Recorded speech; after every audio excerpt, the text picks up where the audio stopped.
The office that doubled as Alexei Kornilov's home study carried the smell of paper and cold coffee, and the old radiator ticked like a metronome that refused to keep anyone's tempo but its own. He had spread the quarter's cost sheet across 2 monitors: duck from the small farm near Lopasnya, pike perch that arrived alive from Severnaya Ryba, cream-rich butter bought in heavy blocks from Seni Kluchi. The numbers were honest and expensive. He was 42 now and remembered the feel of an apron strap on the back of his neck in a tiny bistro kitchen, remembered the moment the previous owner of his current restaurant simply disappeared, leaving IOUs and a team without pay. A bank manager had said, "We just need someone who can hold the line for a month." And Alexei took the call, then the keys, and somehow 6 months of triage turned into a small group of 3 places and a signed option for a quarter stake. When a new investor came in and bought the bank out at a discount, Alexei's option suddenly became real money. Along with the capital came a man who thought in percentages, and slowly the language of the business shifted from taste and guests to margins and velocity.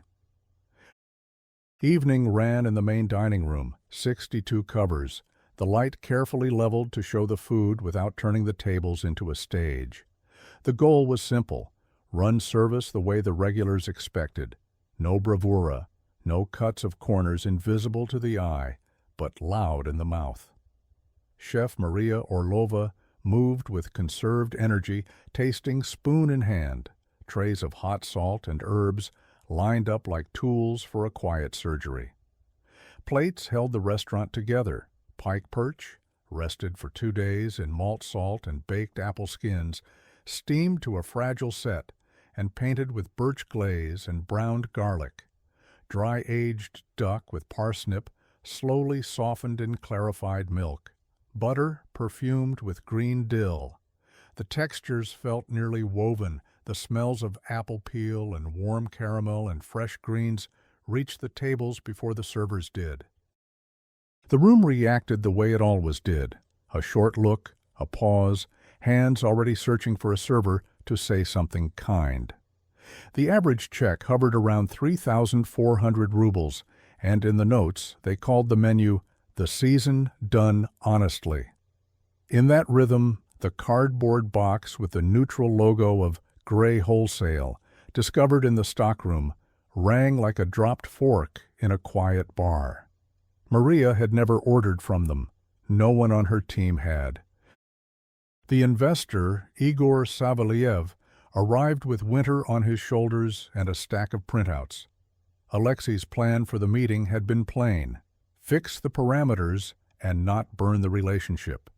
Igor spoke in numbers: cost of goods sold at 38%, target 29, 48 seats to be run in a standardization project, swap duck for chilled broiler from Technopetitsa, swap pike perch for frozen Faro salmon, swap butter for a pasteurized blend. No fermentations, no long finishing techniques, sauces built from basic reductions, none of this birch sap and parsnip in milk. Switch suppliers: gastro trade instead of Seni Kluchi, ocean market instead of Severnaya Ryba. The promise on paper was clean: minus 18% on purchase costs, and a normal margin that lives on the balance sheet. A few minutes after Igor, Alexei's wife Elena came in with a soft version print: cut the menu from 22 to 12 positions, keep the friendly ones, speed table turns, drop the slow techniques. She spoke calmly: "We need air. The cash isn't elastic." When the meeting drifted to an end, Alexei saw a notification light up on her phone across the desk, the preview line too short to be certain, but long enough to sting. "Igor, we'll discuss later?" Maria came prepared for strategy, with a sober spread of reality: weights, yields, trim percentages for each plate. The pike perch trim goes into pie filling for lunch, bones into sauces, duck waste is minimal, skins and greens go into infused oils for snacks. It is expensive, yes, but there is no trash, she said. Igor turned the pages, tapping with his pen. All true, but 6 hours marinating cheeks. Guests do not notice in proportion to the hours. They want something hot faster. Elena, closing her laptop, added, "Times have changed. Let's simplify." In the hallway afterward, Alexei passed the elevator and heard a voice soften into a whisper. After the report. That felt like a period placed before a sentence even started. Service ended on time and without drama, but in the last 15 minutes a box labeled salmon filet, deep frozen, landed on the pass. Maria flipped the top closed again. "We did not order this," she said, and sent it back to the stockroom. Timur, the floor server with a perfect deadpan, shrugged. "Bar says new matrix from procurement." It was the moment Alexei understood that someone had already rerouted the purchase chain without mentioning it to the chef. They met again in the morning. The point was control. The ERP dump confirmed a slide in supplier IDs. Igor put down an optimization roadmap, a central prep kitchen feeding all units, freezing of semi-finished components, 3 test dinners on the new matrix, and then a board vote. "If the numbers show margin growth, we move," he said. Elena's version compressed to one sentence. "I am for resilience." A draft of the protocol prepared by the secretary already had a line about dismissal of the head chef in case authorial practices negatively impact financial results, as if the future had been scheduled inside a paragraph. The first test ran 2 nights later. Maria held the pass and the temperatures as if a thread ran from her hand into every pan, but salmon pulled from deep freeze behaves the way it behaves, no matter how even the heat. Duck had been swapped for sous vide chicken with mushroom sauce. The appetizers now included a precise, polite Olivier salad. People were kind. People are kind until they feel the slight moment of recognition fail to arrive. The man in a gray jacket who often came with his wife asked, "Will you bring back the duck?" and heard, "It is not in the new menu." The average check slipped to $3,100. The report showed margin up 3 points. The same man left half a portion of chicken untouched and said, not loud, to his wife, "It smells like a cafeteria." Alexei returned to his reports but found himself watching the margins of the margins, fewer pre-orders of tasting sets, more bookings made for an hour instead of 2, a sentence disappearing from the comment box, "Do the birch glaze, please." There were logs of late-night entries by Elena and Igor into the back office with no meetings in the calendar. A bottle of new men's cologne, heavy with tobacco, appeared on the shelf in a room where Alexei never worked with a jacket on. When an email notification, "Thanks for the evening," popped above a PDF of a bar receipt paid on Igor's card, something clicked. Food had become a screen for someone else's business. He ran a blind tasting to force the conversation back from reports to the plate. 2 fish, 2 birds, pike perch in birch glaze against the new salmon, dry-aged duck against chicken breast. Igor praised the clarity of the salmon. People often like what they immediately recognize. Elena complimented the tenderness of the chicken. Alexei recognized birch on the first inhale and wrote, "Option A, long tail of flavor." Maria said only, "They came for that tail. Without it, we are everyone else." That afternoon, Elena sent the board an email asking to prepare a vote on changing the chef. The bank's credit line hung like an hourglass over every document. To keep Maria's kitchen, as it had been, Alexei would have to buy Igor out, or accept a fight with the man, and possibly with Elena. He ran the math 100 times, toggled exchange assumptions, squeezed payroll, ignored the warning cells in red. Each time the spreadsheet wrote back the same answer in numbers. With the current debt and cash, he could buy peace or he could keep the food as it was, not both. On the paper blotter he wrote with a blunt pencil, "Keep the name at the cost of the chain," and left the question in the center of the desk like a private KPI. Tests continued. The room filled to 70%. The paper margin climbed by another 2 points. Returns began to appear in the POS logs. Watery fish. Rubber chicken. Someone wrote on the Maps app, "It is simpler now. It used to be better." Maria removed the old dill oil entirely. The new blended butter gave off a faint plastic smell when warmed, and she refused to hide it under extra herbs. There was discipline in that refusal. There was also a death sentence on the table if you read the appetite of the board. Alexei checked himself for jealousy as if checking a sauce for salt. In the booking journal, a short note appeared. Table 7, I+E, quiet corner. The coffee machine in the office produced 2 cups at 00:15. No one was supposed to be there at that hour. He turned the corridor camera off, then back on, and caught a glimpse of 2 figures entering his office and changing tone mid-sentence, the second the recording light blinked. Inside, something set like gelatin and would not melt again. He did not confront Elena that night. He made a plan, the way he always did when the knife needed to be sharp and the hand steady. He changed the battery of the corridor camera himself and positioned a discreet, legal sign. Premises under video surveillance. He asked the cleaner to leave the office unlocked, saying a tech crew would come by. He set a folder on the desk with a deliberately vague label, Contract Summary Suppliers, and placed his phone on the bookshelf to record audio to the cloud, as the law allowed in his own office. Then he left, told the guard he had forgotten his scarf and might return, and walked around the block twice to get the breathing out of his chest. When he came back, the lights were on. Voices were low and too familiar for 2 colleagues supposed to be arguing over procurement. Igor's voice, "We cannot keep hiding at your place." Elena's reply, "We are not hiding, we are finishing the report." A chair slid, a pause extended, a sound like a kiss pulled by gravity.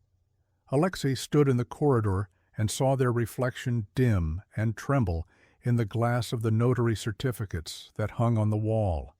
He looked away at the security monitors instead, as if that could make it less specific. He could not claim surprised. He could claim done. The next day, he told himself, he would confirm beyond doubt, not for his heart, but for the lawyers. He asked the maitre d' to reassign Table 7 due to a draft, and watched Elena's chat on her smartwatch pulse and flash in a way she tried to hide by turning her wrist. In the morning, he found an auto-saved invoice from a business hotel 2 blocks away, issued at 1 o'clock and paid by a personal card that had once bought him a winter coat. He called no one names. He printed nothing. He put the paper back in the tray and closed the drawer. When Elena texted at noon, "Dinner tonight after service?" he wrote back, "I have numbers to finish," and felt something mercifully cool move into the space where anger would have done nothing but burn time. He asked Maria to meet him in the pantry and laid the pieces on the table without drama. The board's draft protocol, the matrix, the late-night visits, the booking note, the blind tasting vote. "They will ask you to leave right after the report," he said. "I will not be the wall between you and their spreadsheet." She nodded once, unsurprised. "What do you want to do?" He had a real answer. Open something small with her. 24 seats, 5 dishes, the same suppliers, no matrices. "We keep the hands and the taste, and we work at a speed we can own." Her answer came without hesitation. "Yes, and I will choose the vendors myself." He did not fight at the board. He had one target: exit cleanly. He resigned as general manager, sold control to Igor at a discount, kept his surname out of the franchise paperwork.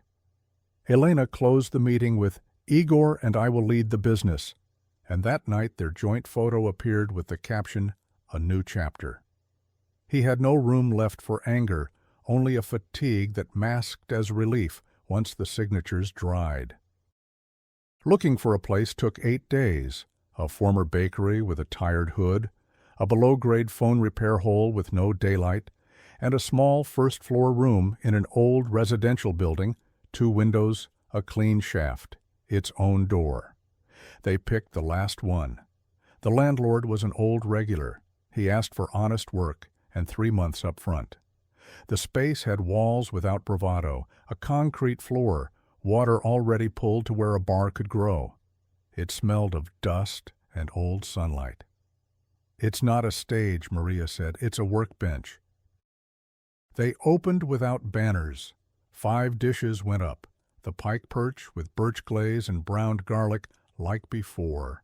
The dry-aged duck with parsnip and dill oil the way Maria liked it. A warm salad of baby beets fermented on rye starter with cultured cream and crisped buckwheat, veal cheek slow-braised for 6 hours with celery roots and a kvass reduction, and a fish pie from Trim with green sour cream. Filter coffee, their own sourdough. 24 seats, 2 deuces by the windows, a 6 top at the kitchen bar, the rest filling a gentle rhythm between them. The average check came to $1,800. Suppliers were again Seni Kluchi, Severnaya Ryba, a small dairy called Luzhaiki, 2 herb growers Maria trusted with her phone number. Waste was counted the way a captain counts water on a long sail, in grams and reasons. The neighborhood blog sent a shy reviewer who wrote, "We missed the birch glaze. Now it is back." The old restaurant carried on in reports. The posted margin held at 31, the video said. "We improved processes." But the receipts of regulars told a different story. They came less often and stayed shorter. The couple who ordered tasting sets arrived at the cafe and paused over the duck with the lifted eyebrow of recognition. "This we remember," the woman said. 2 days later, Timur appeared at the door with his neutral voice and undecorated loyalty. "Here the kitchen is listened to, not the Matrix," he said, and asked for a job. Elena became the face of the network, interviews about new efficiency, coordinated photographs with Igor, the careful tone of a partner in a company that preferred numbers to words. Alexei learned through a press release that slipped into his old inbox because he had not yet shut the account down, a release that included a new 3-year supply agreement with Grey Wholesale, marked "Not Approved" by the accounting system he had once tuned. He stared at the subject line for a long minute, then closed the tab. Some things do not need a reply. At 5 in the morning, Alexei began to set new habits the way he had once set stock. He drove out to the fish depot on the edge of the city to shake hands with the man from Severnaya Ryba, while ice steamed from open bins. He drove to the duck farm near Lopasnya and watched the feed delivered and the temperature of the storage noted by hand in a ledger, not just typed into a tablet. He returned to the cafe with a trunk that smelled alive, and Maria would lift a fila, bend it slightly, find the line where knife and bone would just naturally part. "This is what we paid for," she'd say. They calibrated salt as if it were a language. They argued about dill oil like 2 editors fighting over the rhythm of a sentence. He stopped thinking of margin as an enemy. The margin was a boundary to be navigated by craft, not a cliff to throw taste off. The winter brought its own news. A push notification bloomed on Timur's phone just after they had pulled the cheeks from the oven. Igor Savelyev, detained on suspicion of cash-outs and bribing contract managers. Alexei put his phone face down and handed Maria a plate for tasting. In the morning, the bank's compliance officer froze the chain's accounts. Suppliers demanded prepayment. Elena lost access to a few dashboards. Media dredged up old posts about optimized supply. A landlord canceled a lease. Another filed for penalties. The franchise began to dissolve, a structure collapsing not entirely from one crime nor another strategy, but from how the pieces had been bound together, by speed, by denial, by contempt for the very hand that makes food good. A letter arrived in the cafe's inbox from the former sommelier. "I need to work. Will you take me?" They did, but not as a peacock. He cleaned glasses. He learned the coffee grinder. He built a small list that did not try to impress. In 3 weeks, he served a minerally white with the pike perch that made the birch sing a fraction higher and then stop exactly where it should. Elena wrote from her personal address, "We need to talk." Alexei answered, "There is nothing to discuss," and went back to the shopping list for the week.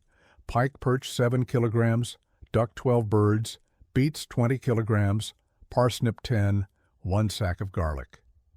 Maria smiled, really smiled, for the first time in months, and that made a different kind of report, one without cells and formulas, one with air in it. That evening, the man in the gray jacket, the one who had left half a portion of chicken at the old place, came alone and sat by the window. He ordered pike perch and a glass of kvass.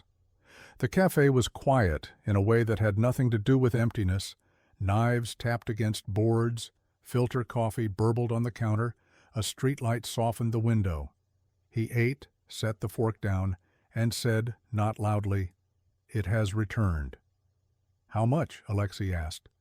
"As last time," the man said, and named the sum without bargaining, then asked for a piece of pie to take home so the taste doesn't tear when I am at work tomorrow morning. Maria wiped the pass with a cloth. "Will we keep it like this?" she asked. "We will," Alexei said, turning off one lamp over the six-top to make the room a half-step quieter. 4 names stood in the book for tomorrow, 2 of them familiar from the old room. There was no need for more. There were 24 seats and 5 dishes. It was enough. On a weekday afternoon between the lunch lull and prep for dinner, the door opened on a thin woman in a gray coat. Elena. She stood just inside, as if the threshold carried current. Outside, snow shifted in the gutter. Inside, the heat carried the smell of dill and the sweet sour of beet brine. Alexei took off his apron without ceremony and led her to the empty table by the door, the one they kept for quick coffee, not for meals. "I did not come to apologize," she said, her hands folded in a careful lattice. "I came to say we made some bad decisions fast, and then ran to justify them with more bad decisions. I don't know how to stop the collapse." "Stop pressing publish," he said. "Stop promising better margins built on worse food. Stop calling it optimization when it is simply laziness sold to a spreadsheet. And stop using people." He did not say me. He did not say us. He did not say Igor. The sentences were small enough to carry without breaking. She looked around the room, the visible kitchen, the board with tomorrow's prep plan, the quiet exchange of trays between Maria and the line cook. "You look poorer," Elena said, and then, as if shocked by her own brutal honesty, "and happier." He did not confirm either word. He poured her a glass of water. She left without drinking it. That night, after they closed, Alexei took the long way home on foot. He passed the old restaurant, now lit too bright, its new host saying the new words about efficiency to a camera phone on a tripod.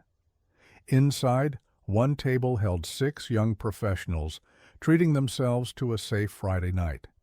Their laughter was kind. Their dessert looked correct. He felt no urge to rush in with a lecture on birch glaze. He had once believed the knowledge could interrupt momentum. He knew better now. The city would sort the places one by one. His job had narrowed to a size he could hold in his hands.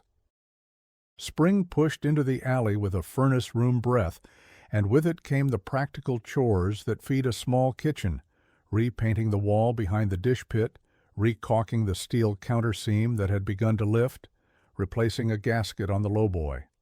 Alexei liked these jobs, or more accurately, liked being a person who did them instead of sending a ticket into a system and then waiting for hours.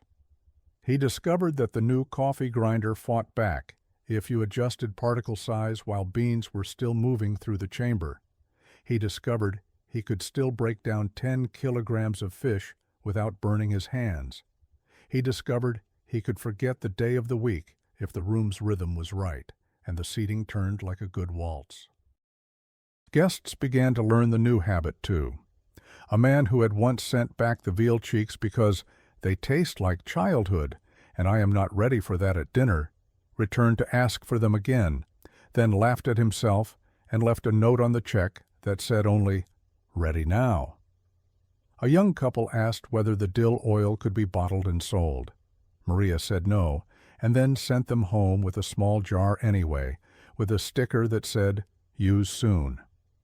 A programmer who worked nights came late and asked if there was anything left over, and they built him a plate from ends, the wing of a duck, the trimmed edge of pie, a spoon of beet salad. "This is the honest part," he said. "I like honest parts." When the sommelier proposed a tiny pairing menu, 3 small pours that could sit comfortably next to the 5 dishes, Alexei's first instinct was to say no, to protect the simplicity they had carved. Maria argued for it because it was not a flex, not a temple, not a science lesson, just a way to line up 3 short lines of flavor and let people notice the way the birch and a lean white click together like well-cut joinery. They tried it on a Wednesday and sold 5. The next week they sold 9. They declared it enough and moved on.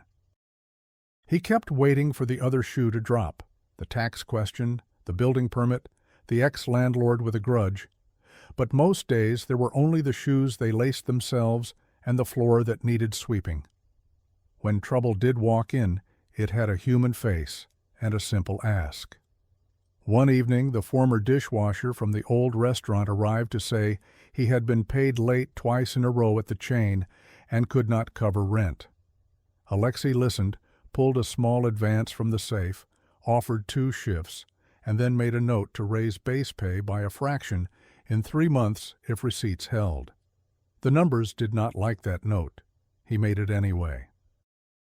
The last piece of the past that needed laying down happened in an office across town, with a table too glossy for ink to dry fast. The lawyers had to close the last thread of the sale. Papers were ordinary and specific: dates, assignations, rights, non-competes, the proper disposal of brand assets. The final signature sat next to a line that included his surname. He pressed the pen, lifted it, and in that lift something cleared, not with drama, but with the practical sense of a task finally complete. On the way out, he passed a TV in the lobby, tuned to a business channel. A scroll at the bottom mentioned Igor's name again, with a new word attached: indictment. The anchor's tie was too shiny. Alexei switched the TV off with the button on the side. The receptionist looked up, startled, and then smiled as if a draft had stopped. Outside, a street vendor sold hot bread out of a cart. Alexei bought one and burned his fingers and laughed once, a sound so small it blew away immediately. He walked to the cafe and stood in the doorway, letting the heat and the hum and the soft clatter of plates say, without words, that there was work to do. On the first warm Saturday, a child pressed her nose against the window, leaving a perfect foggy oval. Her father whispered apologies and tried to wipe it with his sleeve. Maria waved them in and pointed to the seats by the glass. The child wanted the pie because it looked like a drawing of pie in a book. She ate it in a serious way, crust first, then the fish, then the green sour cream. On the way out, she stood on tiptoe and said to Alexei, "Thank you for the smell." He had heard more refined praise. He had heard cleverness and power and money talk about food. He had not heard the smell said like the name of a long-lost cat just found again. He wrote it on the prep board under Notes Keep the smell. It was not science. It was not a strategy pillar. It was a practical aim, as solid as a purchase order. Keep the smell that tells the truth before the fork touches the plate. Not long after, a man in a suit that looked rented came in nervous and alone. He ordered nothing for 10 minutes, then asked for the duck and a glass of water. He ate like a person who had made a decision and was executing it. When the plate was clear, he said, "I am here because I left a job. I need to sit and not explain for a minute." Alexei nodded and poured more water. The man looked toward the kitchen and said, "It helps, a place that knows what it is." Later, when he paid, he left the exact sum and no tip. Alexei watched him go and felt no sting in the absence. Money comes, money goes.